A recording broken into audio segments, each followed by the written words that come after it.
Daren, it is my pleasure to see you over in New Zealand. Hello and welcome to 5 Curly Career Questions.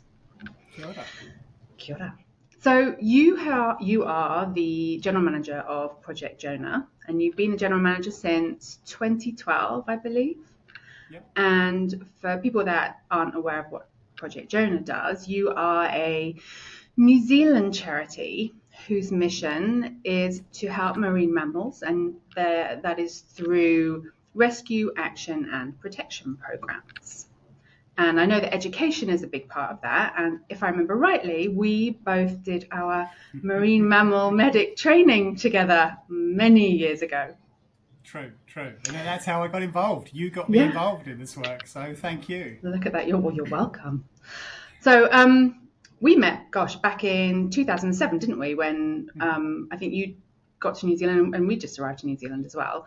And prior to joining Project Jonah, your background is in the risk management world in the UK and New Zealand, right? Correct. Yeah. Perfect. Yeah. Risk management being insurance, and many years working in London as an insurance broker. But we might come to that as we unpack your questions. Yes. Okay. Well, without further ado, let's do this. So, your 5 curly career questions. So, your first question: tell me about a time when you experienced a career transition, or a time you felt stuck. Well, not long into my working career, I'd had a part-time job, which led to a full-time job, and then very quickly led to redundancy. So in my early 20s, I had a bit of a career transition happen there, because I dropped out of university, I fell into retail, but there I'd been working part-time for several years, and it was good, but redundancy came along, completely stuck, and landed a very junior role in risk management in London.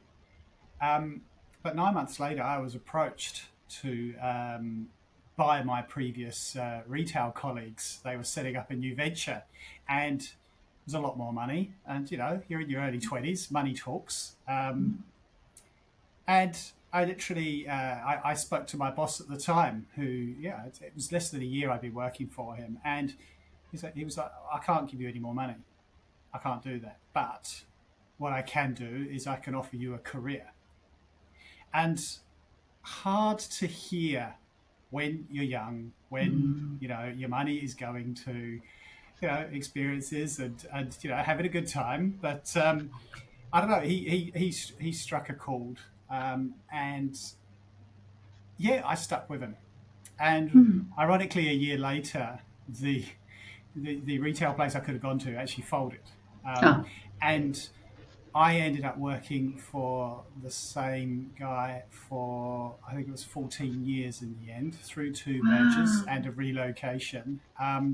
He backed me. He offered me the career, and he was true to his word. So, that whole money versus career, gratification now, or safety and future, if you like, greater gratification later. I think somehow I heard him. So if I think back to how I was in my early 20s and a lot of my peers, it was about,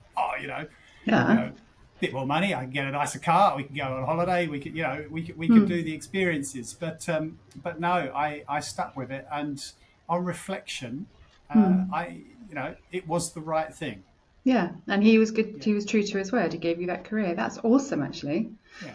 So, and that actually, some of the things that you said there has brought us very nicely to your second question, which is around how priorities change. So, like you said, in early 20s, you're like, money, I want to buy this and whatever. And then, through your 30s, 40s, and dare I say it, 50s, things change. So, in what one way have your priorities changed? It's definitely work with meaning. It's definitely doing something. What's the old saying? Work to live versus live to work. And that goes back to that first point. I was working so I could live.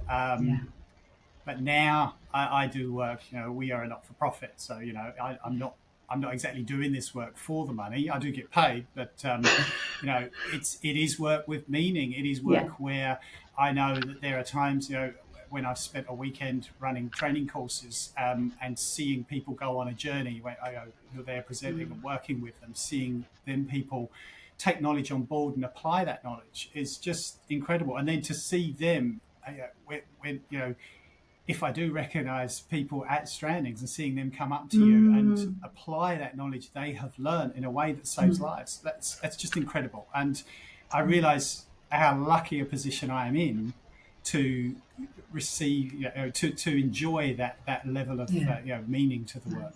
So yeah. Nice. Thank you. So your third question. What are a couple of key resources or pieces of advice that you've had along the way? Several years ago, I think I was struggling mentally with some things, and particularly, and I think this is a life stages thing where you start looking at, why do I do the things I do? Why do I respond the way I do? And the work with a psychologist led to doing some personal values work. And so being given the knowledge of, well, what are your values? What are the things that matter to you? And noting them down. There's different exercises that are available. There's I know Brené Brown does some living into our values work. There's podcasts and exercises. But so I originally did that for personal reasons, but that also has flowed into the work I do. And having done that probably more than 10 years ago, revisiting those exercises every few years has really been valuable, because you actually see your values change and shift. And when we're a similar age, we've got careers of 25 plus years, and no doubt if we had done our values exercise when we were just starting out at 21, 22 years old, if we had listed our values, I would love to have known how I'd rated my values as as in my early 20s, and how they are now. So so that's it. I think values. that's that values piece. Yeah, totally. Okay, It means a lot. Nice. Yeah, it does. You're absolutely right. Okay, so you know me very well, and so you know that I hate, loathe, and detest coriander. Yes. And so this fourth question is about so if you had your coriander equivalent, like you hated, loathed it, and detested it, but in a professional setting, so like a work context, what would your coriander be? I think it's people who judge your situation. They have expectations, or maybe their expectations are driven by, again, their own values, or by the modelling they've had. I can't talk on their behalf, but being judged for your situation, being judged, I'm the hippie whale saver. I'm like, well, not really. I've worked in big corporates, and I toe the line, and I make sure that people don't die on the beach and around wild animals. But at the same time, being judged for what you do, and back in my corporate days, you do what? Whether it's a personal hobby or whether it's whatever you do, people simply not open to understanding or curious and inquiring as to why, but just being judged. And then, because that can lead to, there can be cliques and silos and things occur, and it just creates such toxicity in the workplace. So, that's your coriander. Red. It's my coriander. It's my red flag. My coriander. Yeah, no, it's true though. We judge ourselves and we judge others, and it's not helpful. Okay, so you obviously are familiar with the Maori concept of a koha, a gift. Yes. So if you could give what koha, or gift rather, would you give to someone right now who was going through a career transition, or maybe it's kind of like reached a bit of a career junction? what would that koha, that gift, be? I would go back to what I said in the earlier question 3, and it's that look up and work through those values exercises. Really get a handle on what is important for you, and then that might give you a guide. It could be a shepherd through the cloud of uncertainty. There might be something that you can pull from that, which gives you a certainty. You know what's important to you, and it might simply be. Well, you just don't know what's going to come out of it. I think that's the important thing. So, have a look at the online exercises. There's plenty of free resources there. Like I say, Brené Brown. I know you're a strong advocate of her work, but also, definitely. Living into our values is a great exercise to go through. And it's Thank you. It's a real way of finding some kind of.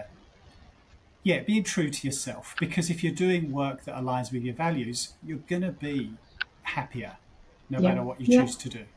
Yeah. Nice. Lovely koha. Okay. And your final question, which you don't know because it's a mystery question. So I stole the idea from Stephen Bartlett's hugely popular podcast. And so this is a question that was left by a previous guest. And the question is, what is your de-stressor when you're feeling overwhelmed at work? It's definitely just change the environment. When I'm working in the office, we don't have any windows here. It's very easy to get overwhelmed. It's actually dark out. It's dark and cold outside here right now. But change the environment. Get out, get fresh air. If you've got a trusted colleague as well, particularly if you are feeling overwhelmed or you're feeling cornered, and walk and talk with the fresh air, and it can really ground you. I find that's just a way of clearing the head, clearing the anxiety in that stressed moment, and particularly if you've got someone to play it off of. If you need to set, I don't need your advice. I just need you to hear me unload. Can you just hold the space for me as we walk and talk? And I find that's just such a way of bringing reality back. Thank you, Daren. It's been my absolute pleasure to have you on 5 Curly Career Questions. Thank you very much. And then you will obviously leave a question shortly for the next guest. I will. I look forward. Have a lovely evening. Great stuff. Enjoy your day. Thank you.